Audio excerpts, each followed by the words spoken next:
Lecture du livre du prophète Zacharie. Ainsi parle le Seigneur. Exulte de toutes tes forces, fille de Sion. Pousse des cris de joie, fille de Jérusalem. Voici ton roi qui vient à toi. Il est juste et victorieux. Pauvre et monté sur un ânon, le petit d'une ânesse.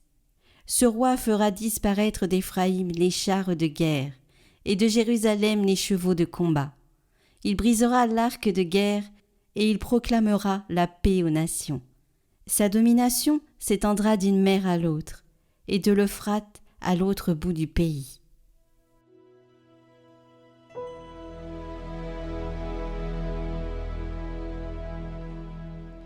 Mon Dieu, mon roi, je bénirai ton nom, toujours et à jamais. Je t'exalterai, mon Dieu, mon roi. Je bénirai ton nom toujours et à jamais. Chaque jour, je te bénirai. Je louerai ton nom toujours et à jamais. Le Seigneur est tendresse et pitié, lent à la colère et plein d'amour. La bonté du Seigneur est pour tous, sa tendresse pour toutes ses œuvres. Que tes œuvres, Seigneur, te rendent grâce, et que tes fidèles te bénissent. Ils diront la gloire de ton règne, ils parleront de tes exploits. Le Seigneur est vrai en tout ce qu'il dit, fidèle en tout ce qu'il fait. Le Seigneur soutient tout ce qui tombe, il redresse tous les accablés. Mon Dieu, mon roi, je bénirai ton nom, toujours et à jamais.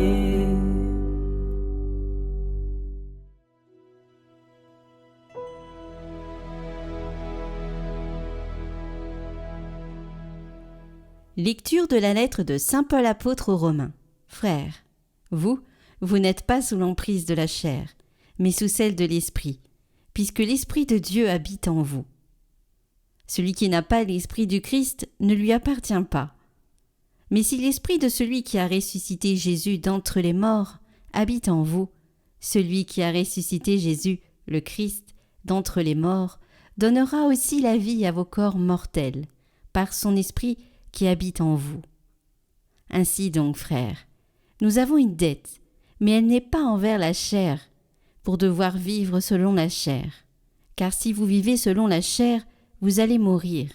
Mais si par l'Esprit, vous tuez les agissements de l'homme pécheur, vous vivrez.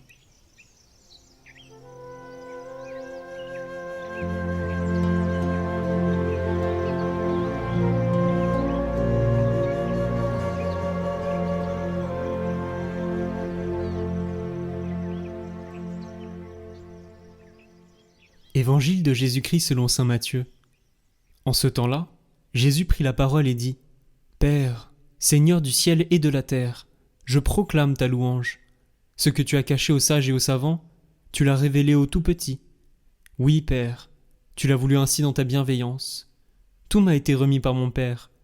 Personne ne connaît le Fils sinon le Père, et personne ne connaît le Père sinon le Fils, et celui à qui le Fils veut le révéler. Venez à moi, vous tous qui peinez sous le poids du fardeau, et moi, je vous procurerai le repos. Prenez sur vous mon joug, devenez mes disciples, car je suis doux et humble de cœur, et vous trouverez le repos pour votre âme. Oui, mon joug est facile à porter, et mon fardeau léger.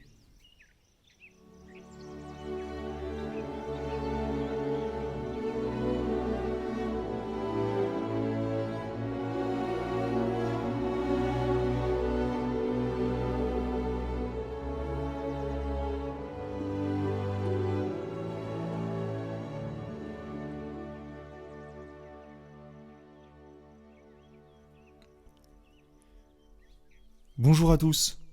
Il y a quelques années, j'étais en voiture avec ma sœur et on devait tous les deux trouver le lieu où il y avait un pot de baptême après le baptême de ma nièce.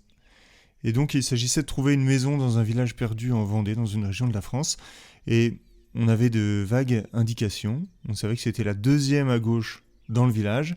Et puis aussi quelques souvenirs, parce que moi j'y étais déjà allé une fois ou deux, 2 ou 3 ans auparavant.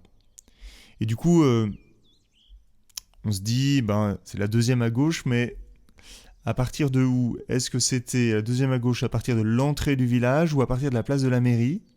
On n'était plus trop sûr. Je crois que c'est à gauche, en venant d'une petite route, en venant de la départementale.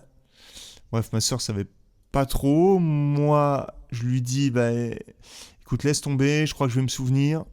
Ça, ce carrefour-là, ça me dit quelque chose, donc je tourne. Non. Demi-tour, je prends la suivante, non, ça me dit rien, redemi-tour. Et puis au bout d'un moment, ma sœur me dit, on va demander à quelqu'un qui est là, il y a quelqu'un, donc arrête-toi en voiture et puis on va demander notre route. Et moi, je suis en panique devant l'idée de demander ma route à quelqu'un. Non, attends. Je crois que c'est bien là, c'est bon, je vais trouver. Est-ce que tu veux qu'on appelle mon père pour demander au téléphone? Non, c'est bon, on va s'en sortir comme des grands.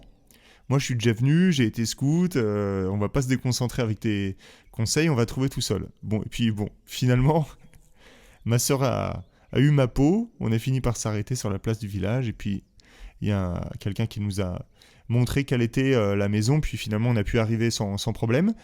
Mais en tout cas, je sais pas si c'est le cas pour vous, mais moi je déteste m'arrêter pour demander ma route à quelqu'un dans un village. Ça paraît vraiment idiot.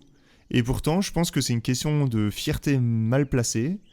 Je veux vraiment à chaque fois m'en sortir par mes propres moyens. Je pense qu'il y a une fausse pudeur aussi parce que normalement j'ai un sens de l'orientation qui est reconnu et qui est assez développé. Et donc j'ai pas envie d'avouer mon échec dans ma capacité à m'orienter. Je pense que c'est un comportement peut-être globalement masculin, on pourrait dire. Même plus largement, je pense que pour beaucoup des hommes, on aime bien garder nos problèmes pour nous tout seuls. On n'aime pas devoir dépendre des autres, les partager. Et ça ne m'étonnerait pas qu'il y ait des hommes qui m'écoutent là et qui se disent, en fait, ce fait de ne pas aimer demander sa route à des gens, ça m'est déjà arrivé. Là, il y a toutes les femmes qui écoutent, qui font oui de la tête, j'imagine. Après, je demande aux dames de ne pas faire les fierottes. Parce que parfois, vous avez moins de mal peut-être à raconter vos problèmes à vos amis, mais on peut soupçonner que c'est par plaisir d'être plein ou pour pouvoir dire du mal de votre belle-mère, parce que c'est évidemment elle l'origine du problème. Donc là, il y a tous les maris qui disent oui, en écoutant ça. Bon, très bien. Enfin, maintenant que tout le monde en a pris pour son grade, il faudrait quand même convenir d'une chose. En fait, chacun d'entre vous qui m'écoutez, vous paraissez souvent tous bien, très équilibrés, très heureux, très solides. Et en fait, vous avez tous des fardeaux à porter. Et peut-être que si vous regardez vos voisins, vous vous dites que vous aimeriez être comme eux, mais en fait, eux aussi ont des fardeaux à porter. Des soucis dans votre couple, dans votre travail, des soucis avec vos enfants ou dans les relations avec vos propres parents. Ça peut être des questions de foi, ça peut être vos enfants qui ont perdu la foi, ça peut être des blessures profondes et anciennes, ça peut être une mauvaise image de vous ou de votre corps. Voilà, il y en a qui ont des soucis de santé, il y en a certains qui ont fait des péchés anciens et qui sont pris par les remords, par les regrets, que ça plombe, quoi. Donc en fait, tous qui m'écoutez, tous, vraiment, nous avons derrière nous une petite remorque avec des soucis, et on ne veut pas le montrer, Et cela nous fatigue vraiment beaucoup, quoi.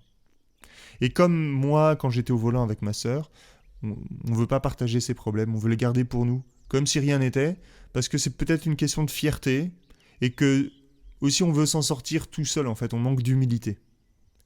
Et bien aujourd'hui, dans l'évangile d'aujourd'hui, je crois que Jésus s'adresse à chacun d'entre vous et vous dit quelque chose d'extrêmement simple, qu'on connaît tous par cœur, mais qu'on ne veut pas faire. Alors je le redis, venez à moi, vous tous qui peinez sous le poids du fardeau, et moi je vous procurerai le repos. Voilà, c'est hyper simple, mais on ne le fait jamais. Et donc aujourd'hui, en écoutant cette homélie sur Catoglade, je vous invite vraiment à non seulement l'entendre de façon intellectuelle, mais l'entendre avec votre cœur. Il serait vraiment magnifique qu'à l'occasion de ce texte d'évangile, vous puissiez déposer vraiment votre remorque aux pieds de Jésus, et une fois pour toutes, quoi. Ne restez pas tout seul avec vos problèmes, n'écoutez pas la petite voix intérieure qui vous dit de vous isoler, de demander à personne, de vous éloigner de la communauté, ou de rien faire, ou de rester les deux pieds dans la plainte, ou les deux pieds dans le ressentiment envers ceux qui ne vous comprennent pas, ou envers le monde, la société, ou ceux qui vous ont blessé.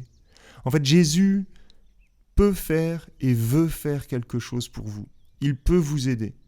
Et il a institué l'Église précisément pour soigner les blessures. C'est pas pour laisser les gens seuls avec leurs problèmes.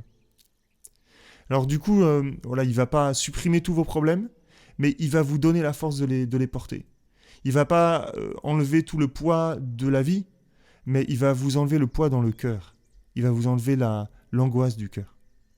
Voilà, je vous demande maintenant tout simplement de prendre le temps de fermer les yeux et de nommer intérieurement 3 problèmes qui vous préoccupent et que vous n'osez pas vraiment partager. Et je vous demande vraiment en pensée de les déposer aux pieds du Seigneur Jésus, de les déposer sur l'autel aussi si vous allez à la messe aujourd'hui. Et je vous invite à faire vraiment un acte de foi.